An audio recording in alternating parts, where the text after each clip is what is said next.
Concept आपका स्पष्ट रहे। कृष्ण जब पैदा हुए, आपको पता है कैसे पैदा हुए? जेल में थे, पेरेंट्स उनके, आकाशवाणी हुई थी, इसका 8वां पुत्र तुझे मारेगा कंस, और कंस जैसा गधा दुनिया के इतिहास में नहीं हुआ है। जब पता है कि 8वां पुत्र मारेगा तो जेल में साथ साथ क्यों रखा उन लोगों को? एक सामान्य सा प्रश्न एक सामान्य सा प्रश्न, कितना कितना कॉमन सेंस का सवाल।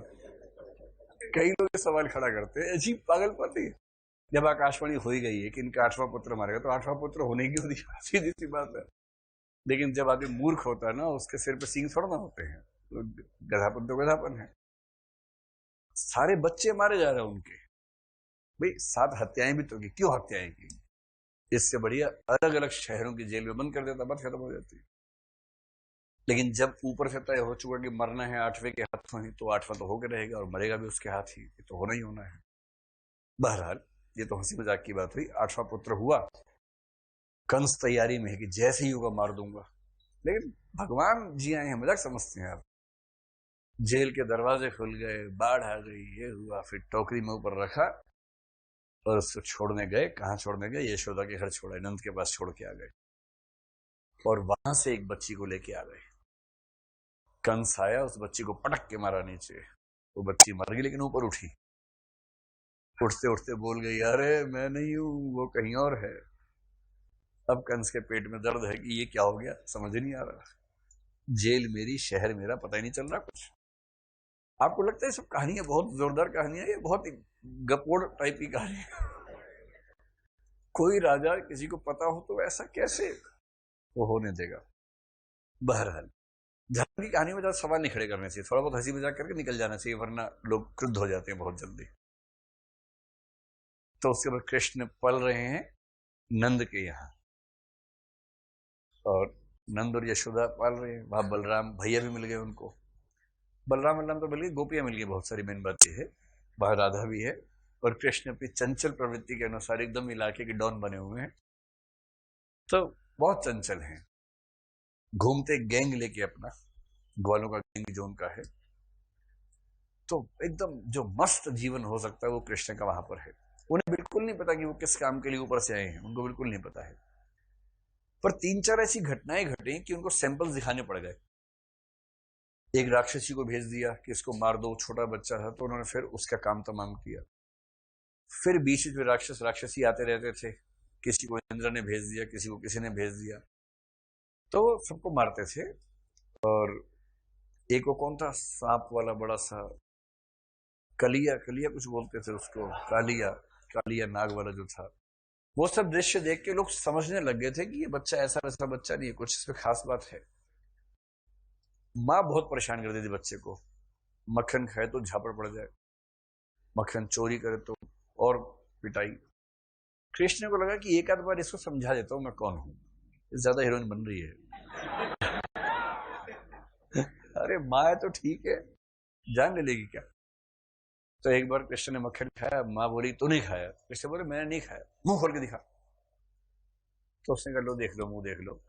मुंह खोला, और जैसी माँ ने मुंह के अंदर देखा, मक्खन तो नहीं दिखा, पूरा ब्रह्मांड दिख गया अंदर। और जैसी पूरा ब्रह्मांड दिखा, माँ चक्कर खा के गिर गई। बाद में कृष्ण ने ये कहा, शोक हो गया। बाद में कृष्ण ने कहा थोड़ा समझा करो यार, मैं आपके घर आ गया बाई चांस, इस समय थोड़ा मिसयूज करोगे इस चीज का, ठीक से बिहेव करो, माँ हो, माँ की तरह बिहेव करो। माहौल बना हुआ है। अब कंस को मारने के लिए समय आ गया है, और कंस को पता लग गया कि ये आदमी जो है वहां रहता है कृष्ण। कृष्ण को बुलवाना है वहां से। तो कंस चाह रहा है अपने इलाके में बुला के मारूंगा तो ठीक रहेगा, वहां जाऊंगा तो शायद ना मार पाऊं। तो कृष्ण को बुलाने के लिए भेजा है किसको? श्वफल्क के पुत्र अक्रूर को। अक्रूर राज कर्मचारी है। वो वहां गया कि भाई राजा जी ने बुलाया है, कुछ जरूरी काम है। यशोदा कह रही हाय मेरा लाल, हाय मेरा लाल, कहां ले जाओगे इसको, तो छोटा सा बच्चा है।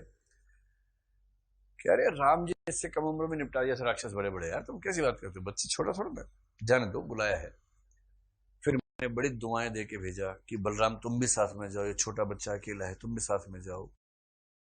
नंद तो हर बाप की तरह मस्त हो रहा है, जा माँ कह रही कुछ हो गया तो है, बाप लोग ऐसे ही होते हैं, क्या माताओं को चिंता ज्यादा रहती है। कृष्ण जाने लगे, माँ ने कहा बेटा मुझे बहुत चिंता है। कृष्ण ने हिंट किया, माँ मैं कौन हूं पता है आपको, चिंता है, मस्त रहो ना आप। उसकी मौत आई है, बुलाया उसने मुझे, अब क्यों मस्त परेशान हो रही है।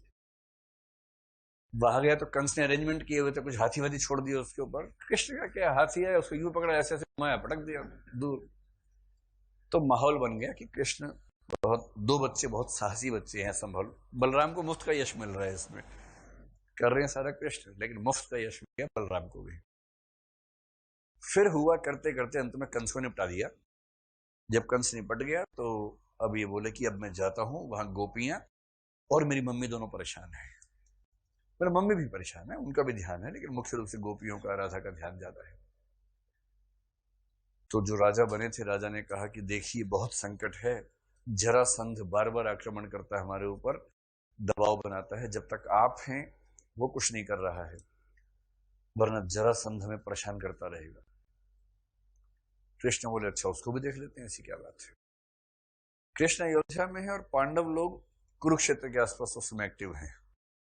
हस्तिनापुर मतलब यूपी हरियाणा की तरफ चल रहे हैं, ये ब्रज प्रदेश में है। फिर कृष्ण कुछ दिन वहीं रहे। इधर गोपियां रोज सुबह पूछती हैं आए कि नहीं आए, आए कि नहीं आए, आ ही नहीं रहे। तो कृष्ण परेशान है कि मैं गोपियों को क्या मैसेज भेजूं। तो अपने दोस्त को बोलते, उसका नाम है उद्धव, कि उद्धव यार तुम जाओ, गोपियों को समझाओ कि मैं फंसा हुआ हूं, मेरा मन नहीं लगा हुआ है, मैं क्या करूं। उनको बताना कि मैं बहुत रोता हूं, बहुत दुखी रहता हूं, ये मूल कहानी है। फिर उद्धव जाते हैं, उद्धव भी वहां जाके रोते हैं, गोपियां भी रोती हैं, तो इमोशंस का आदान प्रदान होता रहता है। सूरदास को लगा थोड़ी छेड़खानी करनी चाहिए परंपरा में। उन्होंने क्या किया, उद्धव की पर्सनैलिटी चेंज कर दी एकदम। उद्धव को बना दिया गोरखनाथ प्लस शंकराचार्य बटा 2, मतलब हठ योग और अद्वैतवाद दोनों का समर्थक आचार्य बना दिया। वो दोनों निर्गुण वाले हैं ना, दोनों का समर्थक आचार्य बना दिया। योग, ज्ञान, निर्गुण, इन सब का प्रतीक बना दिया। अब ये वाला उद्धव कृष्ण पे हंसता है। कृष्ण कहते हैं यार बड़ी याद आ रही है यार, गोपियों की जान जा रही है।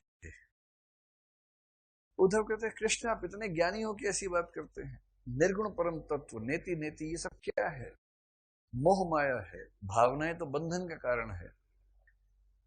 कृष्ण को लगा छटा हुआ पीस है, ये ऐसे मानेगा नहीं।